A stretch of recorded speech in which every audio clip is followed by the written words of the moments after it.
Hello students, तो कैसे हैं आप लोग। मेरे चैनल में आपका स्वागत है। चलिए, कल जो चैप्टर हम लोग पढ़े थे थिनर दैन ए क्रिसेंट पोएट्री सेक्शन का लेसन 4, उसका आज हम लोग क्वेश्चन आंसर देख लेते हैं। Answer the following question in briefly. Why is Radha crying? Radha क्यों रो रही थी? She feels that Krishna has deserted her and there is no hope of meeting him again. So this feeling of loneliness has made her weep and weep. तो राधा को ऐसा लग रहा था कृष्णा से उसकी अब मुलाकात नहीं होगी और यही अकेलापन उसे रोने पे मजबूर किया था और वो रोए जा रही थी। Question number 2, what two feelings of Radha have been referred to by her friends? दो ऐसा कौन सा फीलिंग्स राधा का था जो उसके दोस्तों के द्वारा कही गई थी? The two things of Radha have been referred to. If one asks her one question she speaks of another. She was growing thinner each day. तो उसका दो फीलिंग्स जो था, अगर वो एक क्वेश्चन पूछा जाए तो वह कुछ और ही जवाब दे देती थी और वह दिन ब दिन बहुत दुबली होती जा रही थी। Question number 3, to whom does the friend make a report? तो राधा की जो सखियाँ थी वह किसे रिपोर्ट कर रही की थी? The friends make a report to Lord Krishna. Friends किसको रिपोर्ट किए? लॉर्ड कृष्णा को। Who do Radha's friend believe in? I am sorry,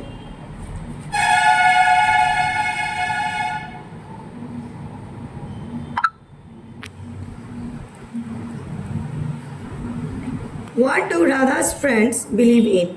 Radha's friend believed that the joy may come again in Radha's life.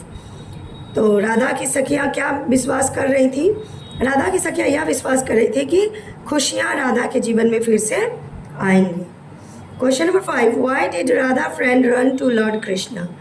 Radha की जो सखियाँ थी वह लॉर्ड कृष्णा के पास क्यों गई?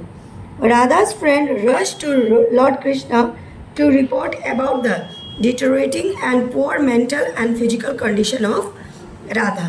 तो राधा की जो सखियाँ थी वो लॉर्ड कृष्णा के पास इसलिए गई कि राधा का जो मेंटल और फिजिकल कंडीशन खराब हो रहा था उसी चीज़ को बताने के लिए राधा की सखियाँ कृष्ण के पास गई थी।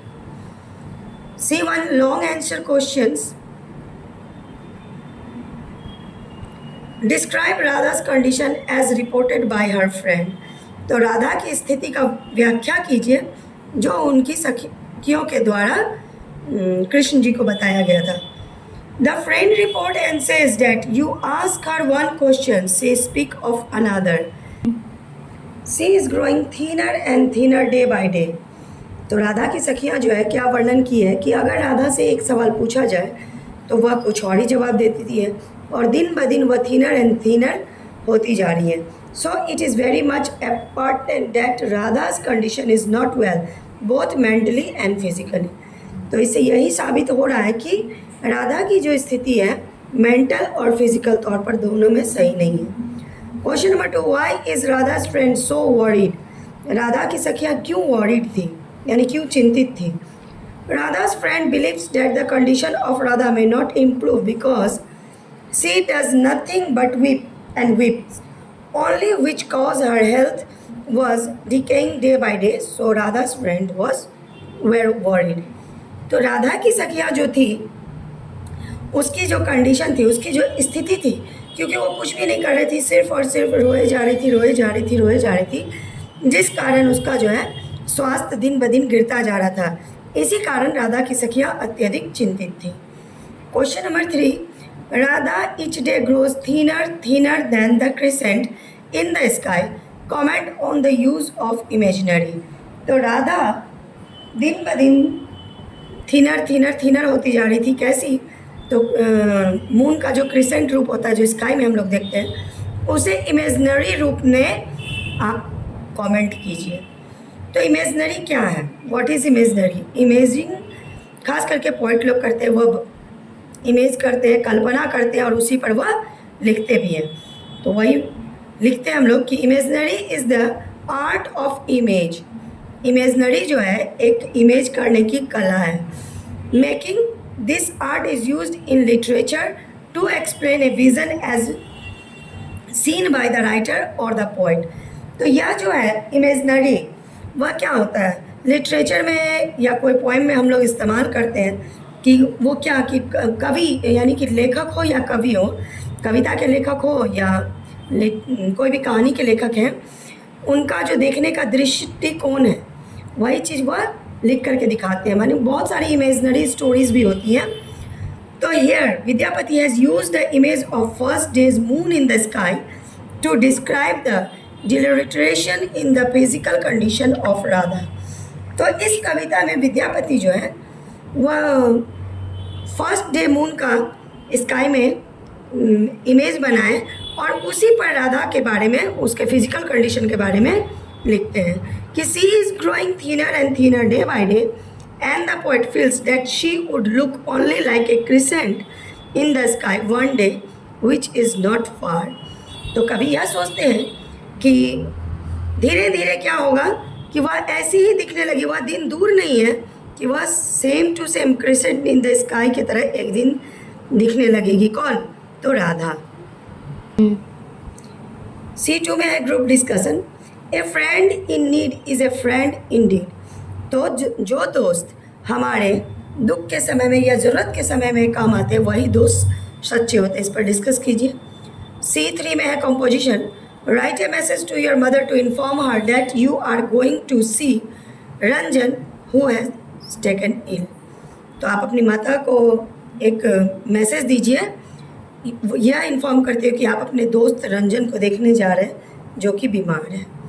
Your friend is living in A state of anxiety and worry. Right in a paragraph of 80 to 100 words on the Pethick condition of your friends. तो तुम्हारा कोई दोस्त जो है ऐसे स्टेट में रह रहा है जहाँ एंजाइटी एंड वरी उसके साथ है, तो इसको 80 से 100 वर्डों में उसकी स्थिति के बारे में लिखिए। डिक्शनरी वर्ड है जो हम लोग करते आ रहे हैं। Correct the spelling of the following words. Crab, curve, birds, brutes, confused, confused, vanish, इसका ये गलत स्पेलिंग है, ये सही है। मुझे तो लगता है अब आप लोग इतना तो समझ ही चुके होंगे कि खुद से ही कर लेते होंगे ये चीज़। Thinner, thinner. Write antonyms of the following words. Believe, disbelieve, hope, hopelessness, cheese, hopelessness, cheese, start, thin, healthy, friend, folk, confused, sensible. तो ये आपका विपरीतार्थी शब्द है जो पिछला पॉइंट में भी हम लोग यही किए थे। और देख लेते हैं अब ग्रामर सेक्शन को। When each is used before a singular noun it always takes a singular verb. जब कभी भी इच यूज होता है सिंगुलर प्लूरल तो आप लोग जान ही रहे होंगे, तो सिंगुलर से पहले तो वर्ब क्या लेते हैं हम लोग, वर्ब भी सिंगुलर ही लगता है। जैसे एग्जांपल में देख लीजिए, each boy in this class has a pencil box, each girl in this school has a bicycle, each labourer gets a meal, each student has got a new book, each student goes to the library. तो उसी पर हम लोग यहाँ fill up the blanks कर लेते हैं। Each boy goes to school, goes है, इसमें से एक सेलेक्ट करना है। Each teacher has got a room, each person owns a car, each child has a problem, each labourer was given a uniform, each painter has been given a prize, each lesson in the book has 2 pictures, each room in this hotel has a television set, each bench in the park is full, each compartment was overcrowded. Activities है, translate any song in your mother tongue into English। कोई भी ऐसा गाना को जो आपकी मातृभाषा में है उसको आप इंग्लिश में ट्रांसलेट कीजिए। Find out for yourself one more poem by Vidyapati and recite it in the class। कोई और पोएम विद्यापति जी के द्वारा लिखी गई है उसे आप अपने क्लास में रिसाइट कर सकते हैं, कर सकते नहीं है, करना ही है। It is an activity. Last है हमारा ट्रांसलेशन, ट्रांसलेट इनटू इंग्लिश। मैं तुम्हें सूचना देने आया हूँ, I have come to inform you. मैं तुम्हें पुस्तक देने आया हूँ, I have come to give you this book. मैं नाश्ता कर चुका हूँ। I have finished my breakfast. मैं अपना काम समाप्त कर चुका हूँ। I have finished my work. मैं यह पुस्तक पढ़ चुका हूँ। I have already read this book. वह खेलने गया है। He has gone to play. वह बाज़ार गया है। He has gone to market. वह सिनेमा गया है। He has gone to see a picture in the cinema. तो बच्चों, आप लोग ध्यान दीजिए इंग्लिश पे। मैं रोज़ आप लोगों को यही बात बताती हूँ, लेकिन आप लोग इंग्लिश पे ध्यान नहीं दे रहे हैं। और मैं बहुत जल्द ही ग्रामर सेक्शन स्टार्ट करने वाली हूँ, उसको आप लोग ज़रूर से ज़रूर देखिएगा, क्योंकि ग्रामर आपका 9, 10, 11, 12 कंपटीशन हर जगह पे काम आने वाले हैं। Thank you. मेरे वीडियो को लाइक कीजिए, शेयर कीजिए और मेरे चैनल को सब्सक्राइब कीजिए। Good day.